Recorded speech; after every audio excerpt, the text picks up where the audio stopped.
guys, TJ ulit. Welcome sa isa na namang session. Alam niyo ba na ngayong araw ay ka-93rd National Day ng Saudi Arabia?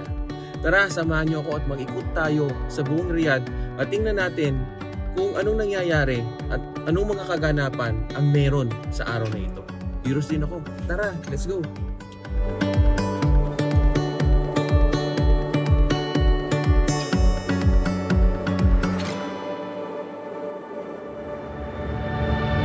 Saudi National Day ang Yomulwatani sa Arabic ay araw na paggunita sa naganap na pag-iisa ni King Abdulaziz sa mga regions noong taong 1902 na tinatawag natin sa ngayong Saudi Arabia.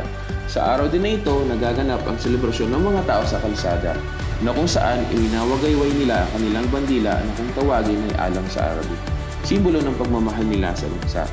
Isa din sa inahangaan ko sa mga lokal na Saudi ay ang kanilang pagmamahal sa kanilang sariling bansa.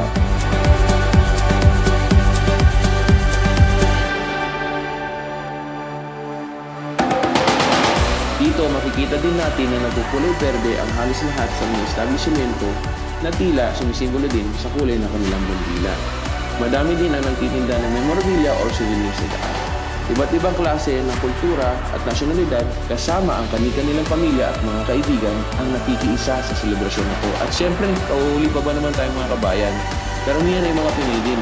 Kuya Arnold, blessing sa kanyang Saudi Arabia for 4 years, he was able to provide for his family dahil dito sa bansa na to.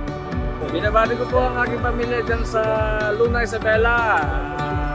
Hello po. Binabati ko ang pamilya ko sa Pinag, lalo sa Pagmanga. Sa mga kapamilya ko po dyan sa Bicol, sa Cavite. Uy, Bicol ako pala. Sa Camarines Norte. Ay, sa lahat dyan sa Pampanga, sa San Fernando. Noon ay hindi ganito ang selebrasyon ng okasyon na to. Medyo dahil mahigpit pa noon, karamihan ay kalalakihan lamang ang pwede lumabas sa araw na to. Ngunit ngayon ay maging ang mga kababaihan ay nakakasama natin. Para sa akin, nakakatuwa talagang pagmasdan ang mga kabataan na tila masayang nagdiriwang sa araw na ito. Madami na nga ang pagbabago sa Saudi Arabia at nagpapasalamat ako at ang aking pamilya dahil nandito pa rin kami para ma-experience ito.